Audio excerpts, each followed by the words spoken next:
feel like labels should be for you. They should be something that puts a name to those struggles so you can say, oh, I'm not alone in this feeling. Like, this is a thing. This is not just me. This is not just me having a weird issue or something wrong with my personality. And it's not even wrong with you. It's just how your brain works. And unfortunately, some of it sucks and you have to work through it. Unfortunately, the society or things just aren't built for neurodivergent people, some of the things. So you just gotta make accommodations for yourself. That's huge. Welcome to Successful with ADHD. I'm Brooke Schnittman. Let's get started. Hi, everyone, and welcome back to Successful with ADHD. Today, I have an amazing guest, my one and only right-hand woman, Rhiannon Richards. She has been coaching with Brooke's executive assistant since 2020. 2020. So it's been 4 years, and I could not run this company without her. She is our graphic designer. She is our person. She just does everything, and she has helped evolve coaching with Brooke so much. And she's learned so much about herself in the past 4 years that I can't wait for her to share on this podcast episode about her own neurodivergence. Is it ADHD? Is it not ADHD? Is it autism? Is it not autism? And how that's helped her in the workplace and what kind of strategies she's used to perform to her potential in the workplace as well. So warm welcome, Rhiannon. Thank you for having me. I'm so excited. This is pretty much just an excuse for us to talk about mental health and psychology stuff. So everyone's just listening into our conversation is what it is.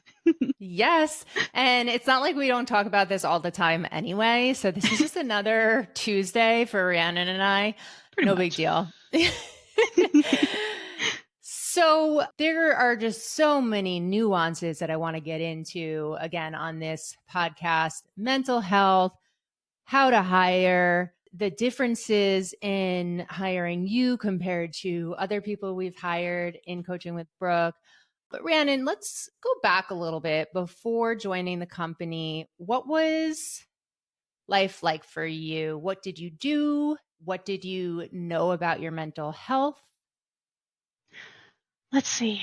I mean, since I was born, I kind of knew that something's like a little bit different with me, that maybe I don't interact the same way other people do, or I don't think the same way. But recently I worked at Target I worked at the Red Retail for 7 years, and it was quite an experience. It was very different from working with Brooke and being in the neurodivergent space. And just, it's good. It's good to be in a place where people understand how your brain works and what makes you work better and really like put out your full potential, your superpowers we always talk about. And it's interesting because I remember when originally hiring you, it was at an on-job basis and as-need basis. So I was paying you per worksheet that you were creating for 3C activation. I was doing the 3C activation worksheets. Yep. Yes, when we first started that, right? So if you've taken 3C activation, you can thank Rhiannon. If you've come to coaching with Brooke, you can also thank Rhiannon. Anything coaching with Brooke you see has been me. But I remember how much potential you had, and you had never worked as an executive assistant before, right? Yeah. And I know people say experience is helpful, you know, what to look for in hiring. But when I hired you, it was totally different, and it's worked out for the best, for sure, for me and hopefully for you as well. And I remember when you started, you were doing the worksheets, but you were also working many hours for your previous job.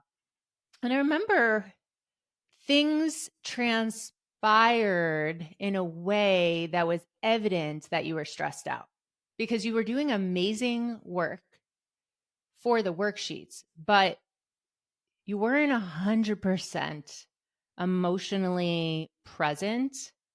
I remember when now I know it was stress.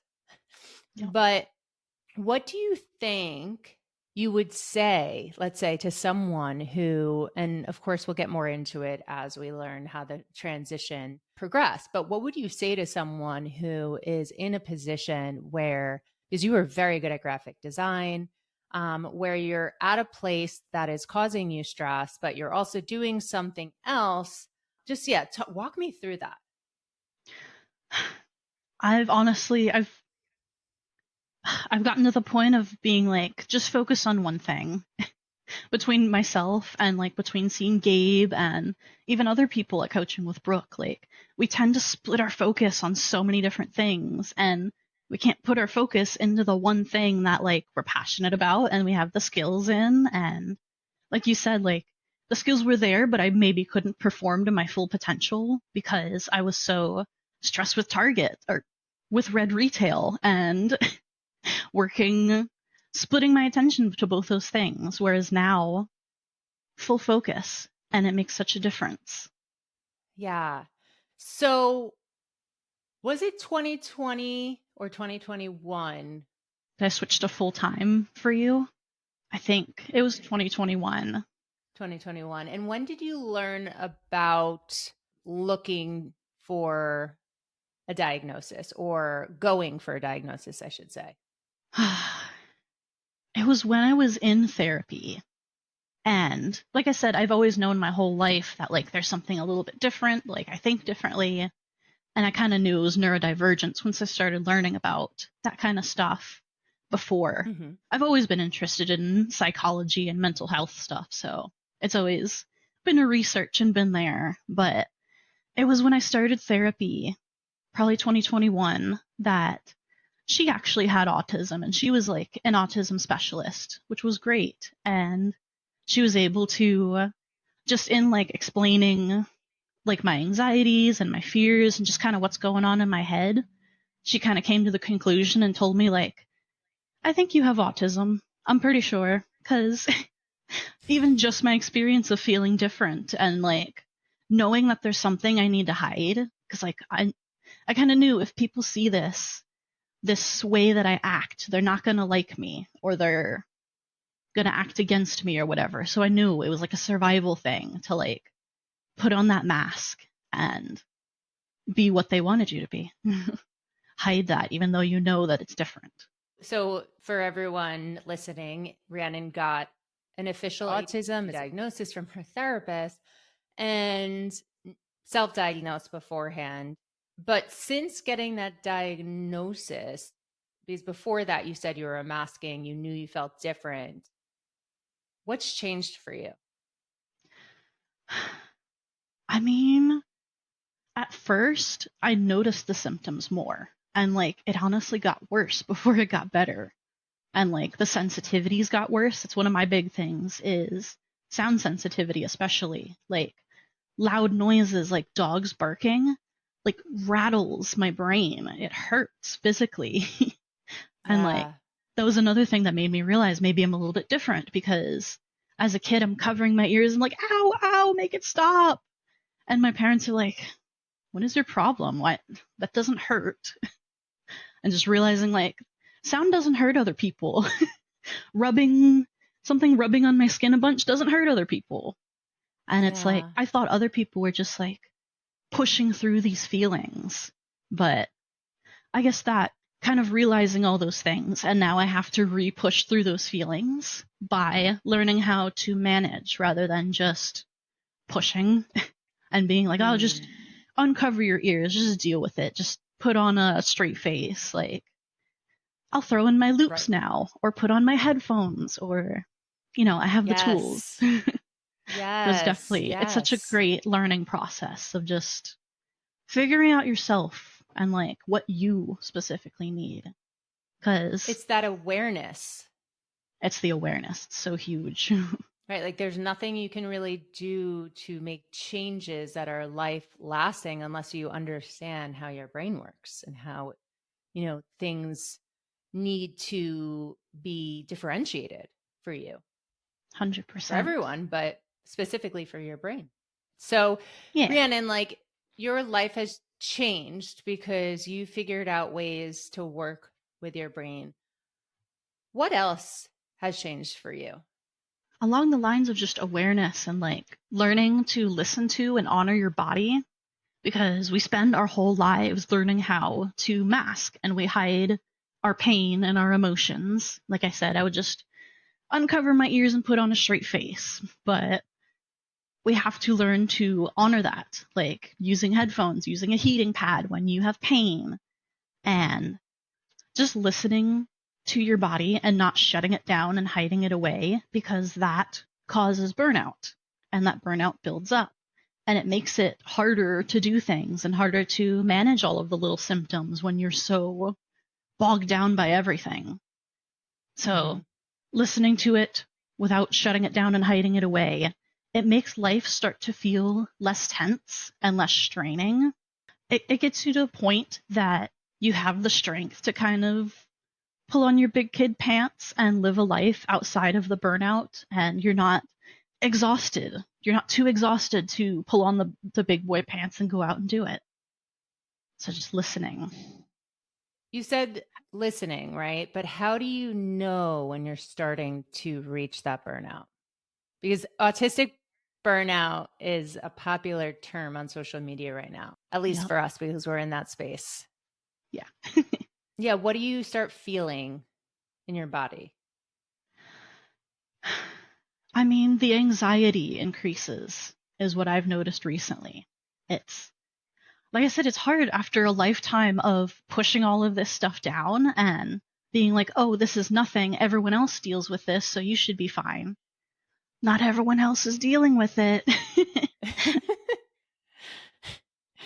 Yeah. So for you, it's like for a lifetime of just pushing things down and pushing things down and pushing things down and just putting on your, boots, put on the right? smile, put on the straight face. Yeah.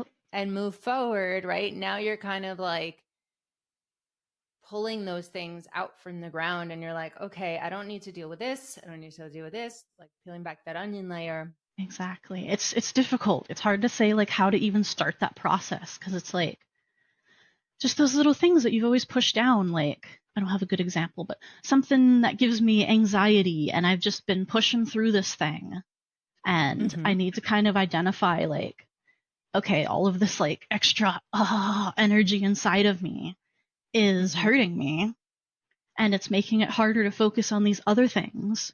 So I need to address this other anxiety first, even if maybe I think, oh, that's stupid, or I don't need to deal with that kind of thing, because it's all been very ingrained. Yeah. One thing I've noticed about working with you since 2020 and you getting your diagnosis in 2021, it's definitely been an evolution for you and for us. And I notice more in the latter part of us working together that you have vocalized more. You have not shut down, not taken on more than you can handle. You have been asking for clarity rather than trying to go through the motions.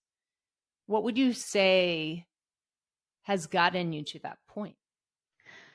Working for you and feeling more comfortable. I promise that wasn't secure. A planned question.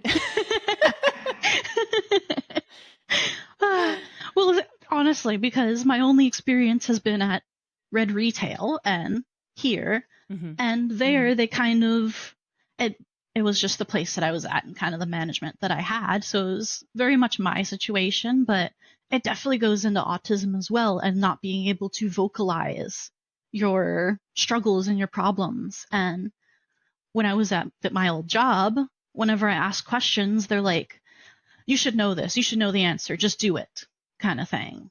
So I was very much shut down and very much like, okay, I shouldn't be asking questions. And of course, my masking self, I'm going to take that and realize no one wants questions from me. That's annoying. So don't do that. So. Oh, so the negative self-talk that made you stop asking questions. Yup. The shame. Yup. How old are you now?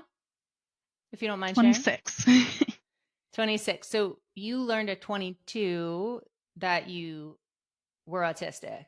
For those people listening out there right now who have suspected they have autism or are just learning they have autism, what would you recommend to them?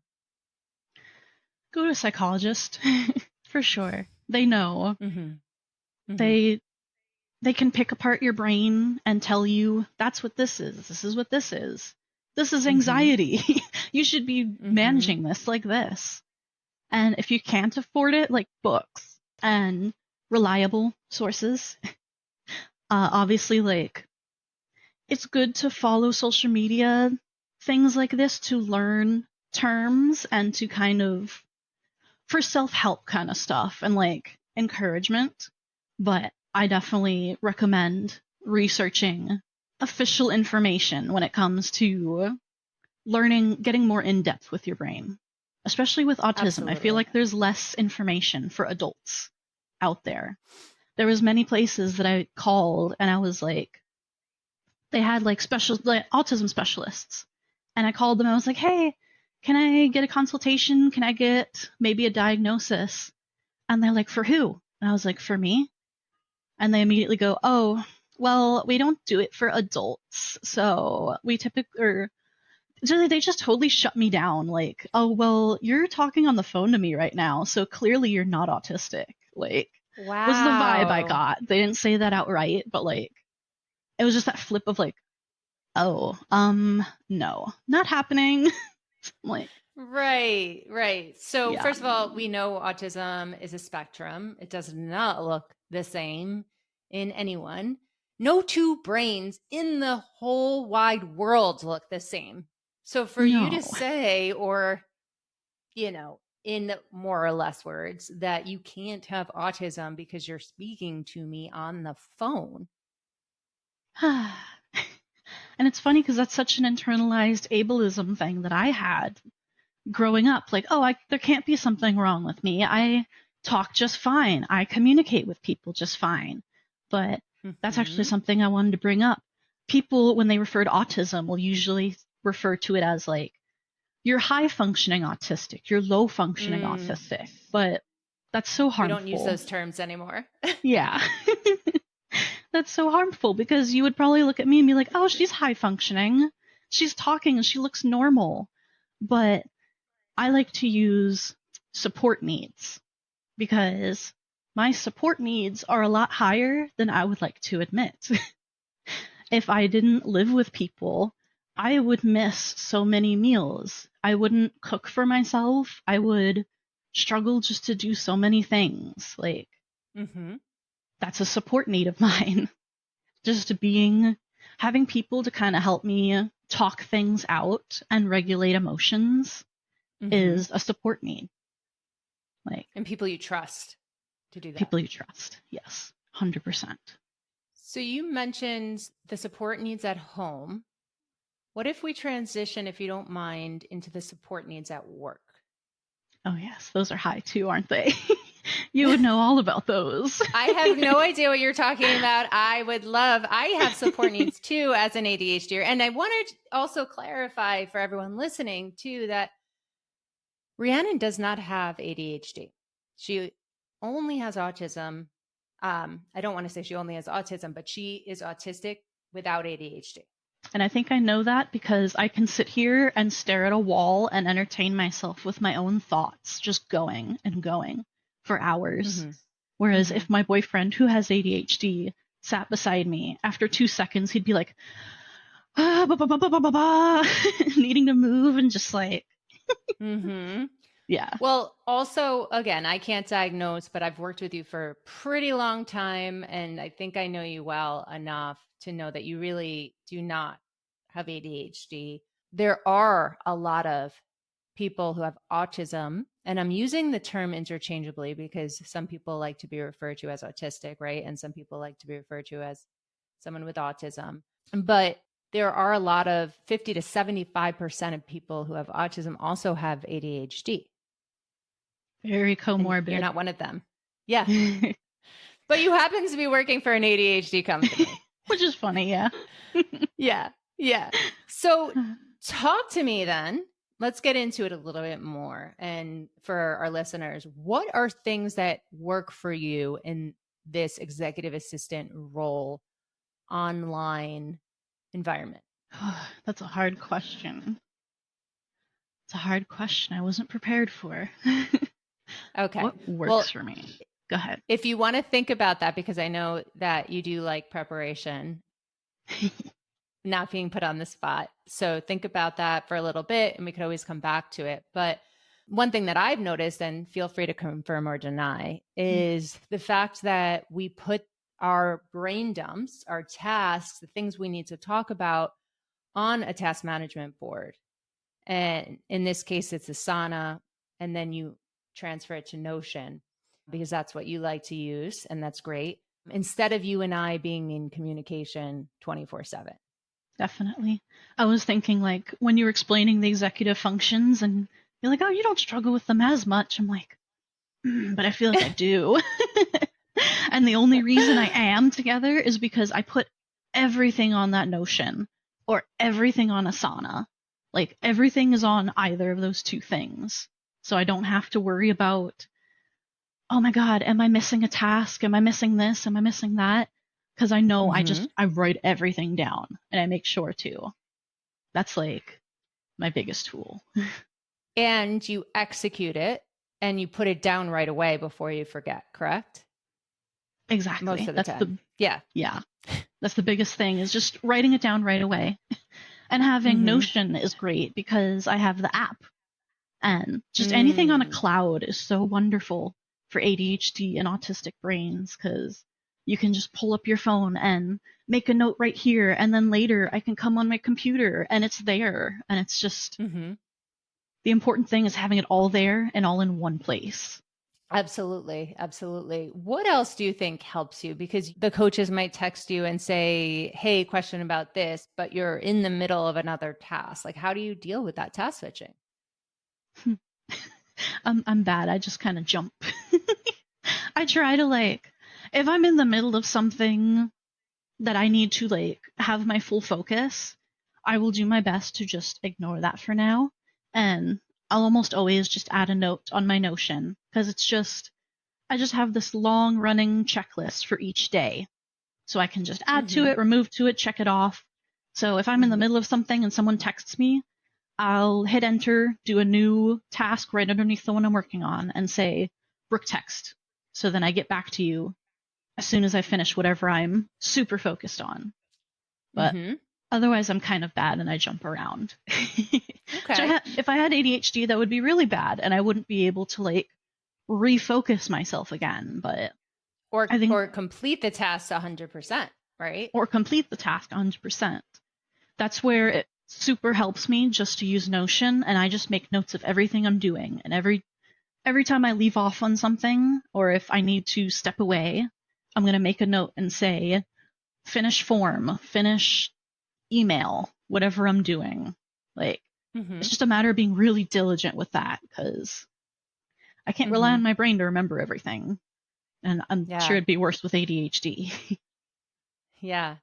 So something just popped into my mind. I guess I had a moment. And we have been changing some of our, like, we usually keep our same processes, systems.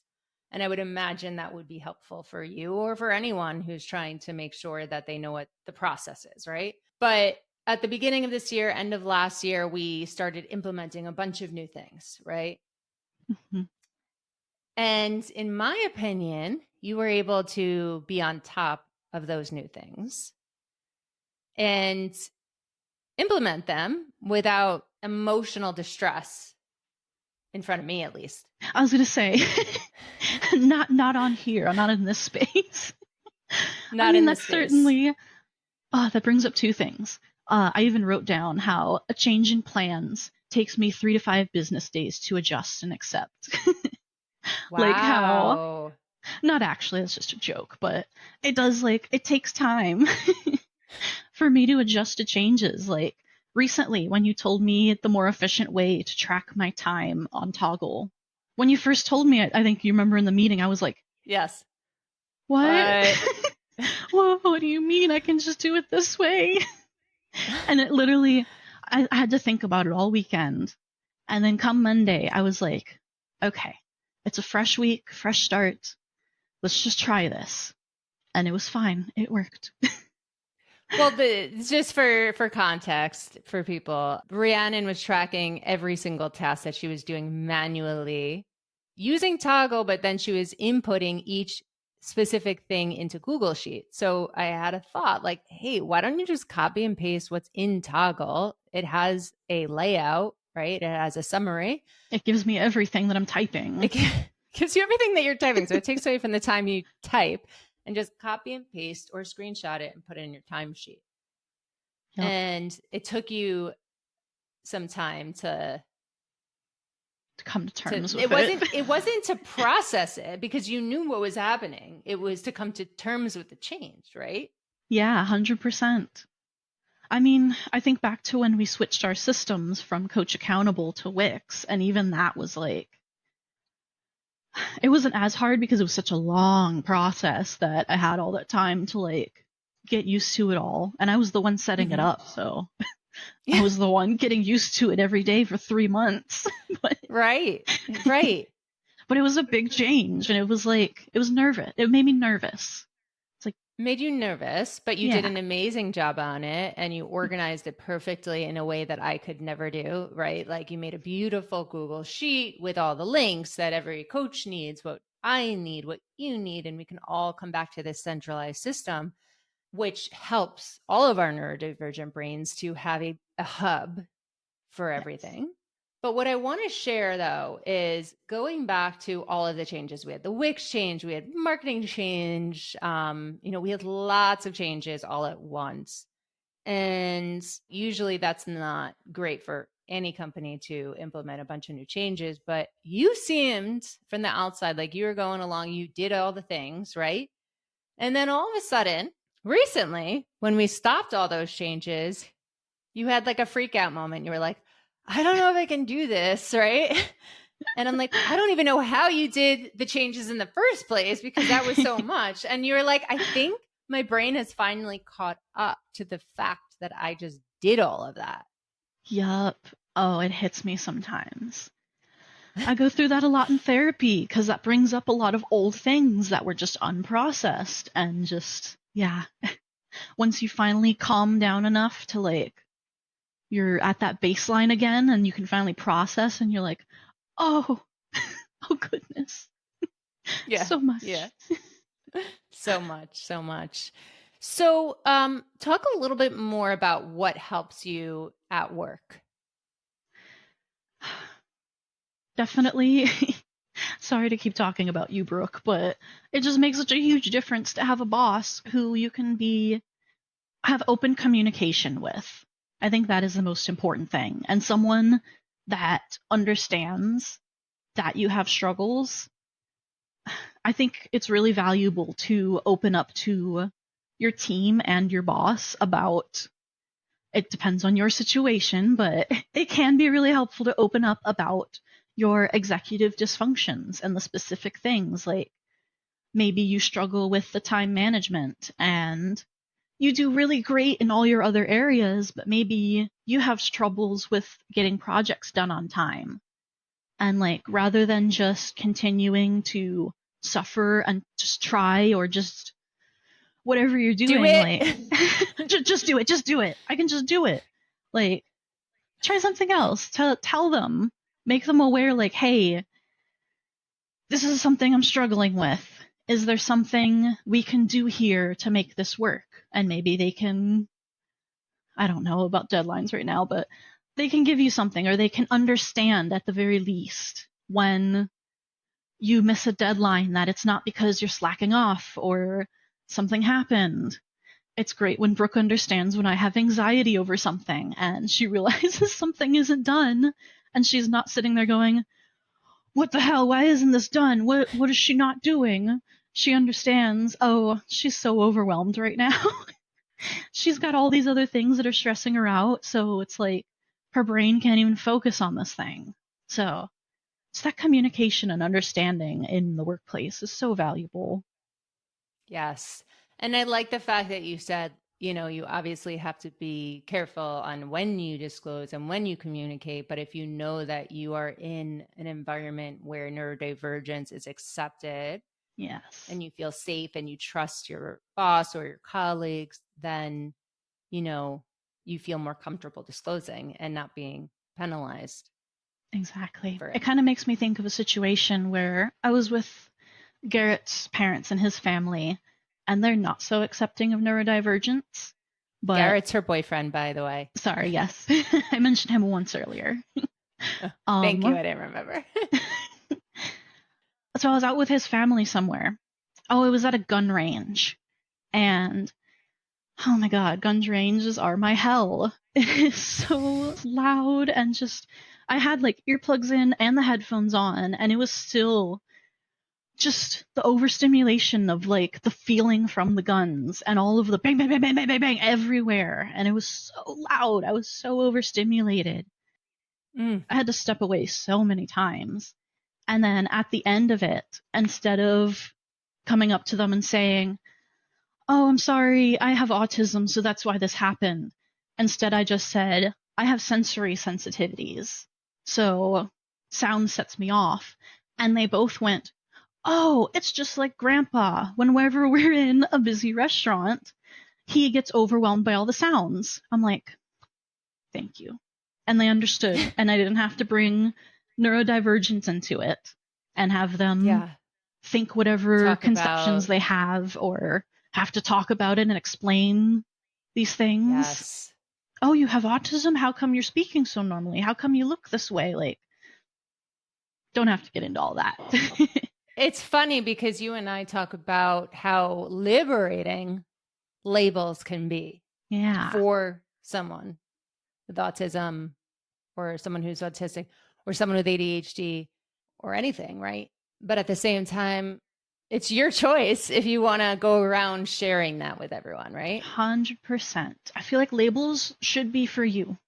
They should be something that puts a name to those struggles so you can say, "Oh, I'm not alone in this feeling. Like, this is a thing. This is not just me. This is not just me having a weird issue or something wrong with my personality." Like, and it's not even wrong with you. It's just how your brain works. And unfortunately, some of it sucks and you have to work through it. Unfortunately, the society or things just aren't built for neurodivergent people, some of the things. So you just gotta Mm-hmm. make accommodations for yourself. That's huge, Mm-hmm. as just accommodating yourself before. And Yes. yeah. Accommodate yourself. Yeah, we talk about that. Like I just had a talk with IBM and we talk about low cost accommodations for a Yeah. neurodivergent workplace, right? Like you can start there and see how you can meet the person where they are, every single person where they are, right? Everyone should have accommodations. Mm-hmm. Just like everyone should have an IEP at school. It's an individualized education plan. No two children learn the same way. You had said accommodations, and then I remember when you had first started working for Coaching with Brooke, your hours were earlier, Yes. right? And I was Let's not talk doing about well that. with them. I was not doing well with my early hours. My brain just like I couldn't function that early. I could not communicate that early. I think we tried to do like early meetings, and in the meetings I'm just like like so dazed and not here yet.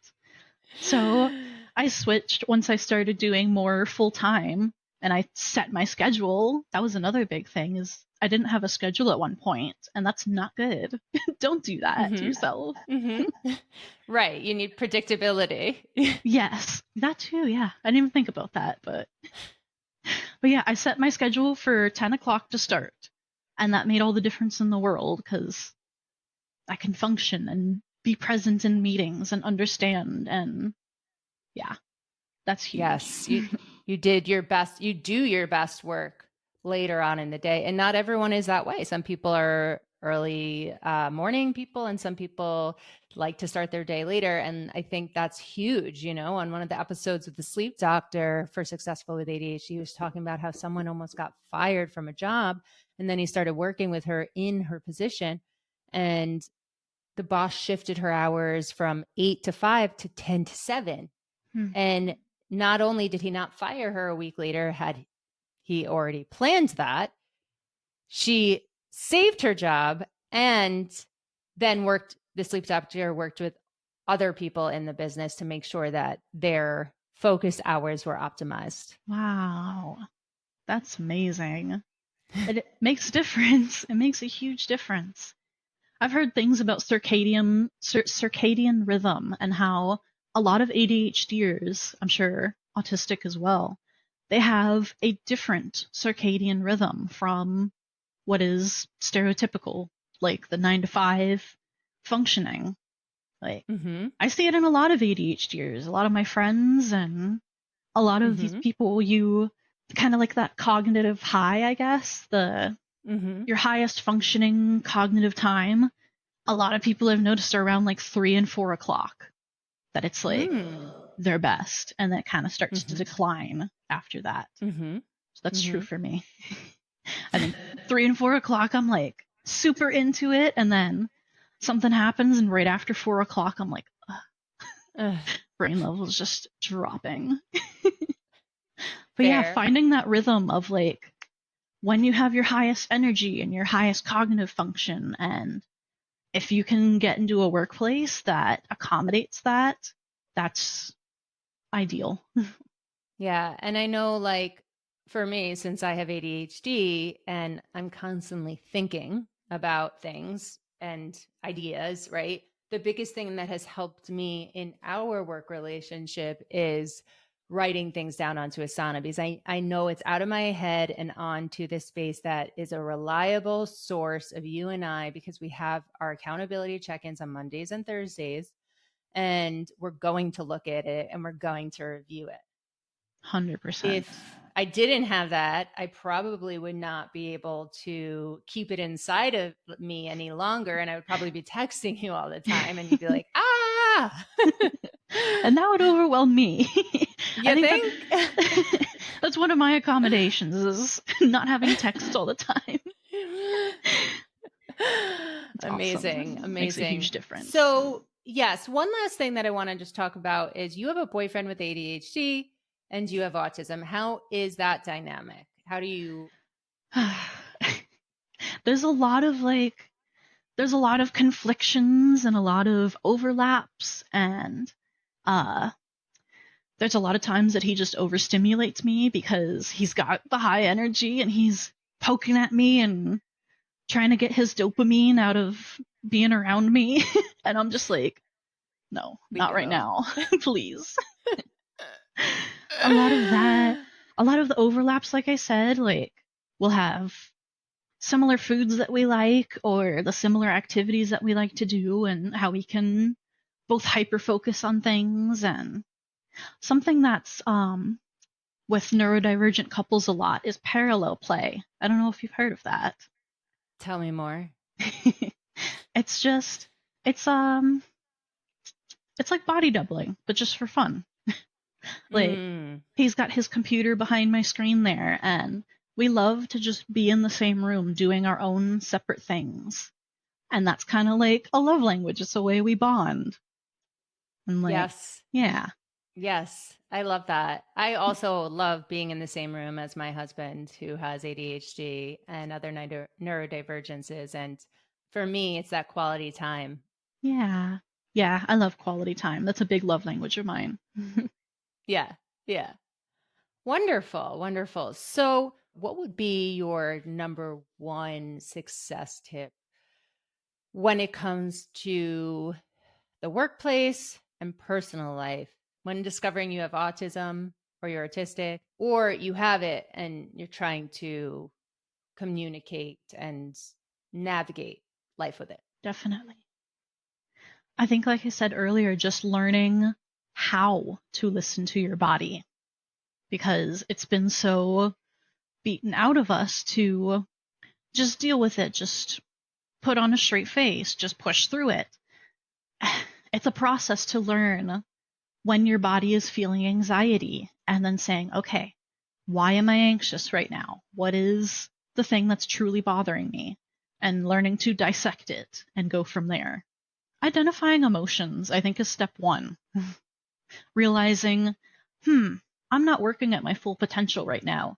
I am blank. And just learning to fill in that blank and then dissect it from there.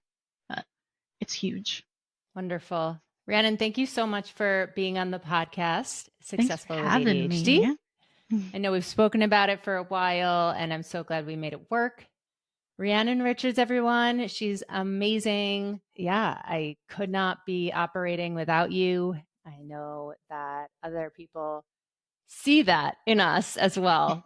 The amazing work that you do that bleeds into the millions of lives that are impacted every day with ADHD and autism.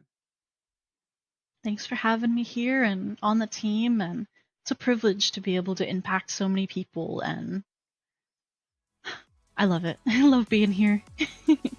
We love having you. Thanks. Thanks for listening to this episode of Successful with ADHD.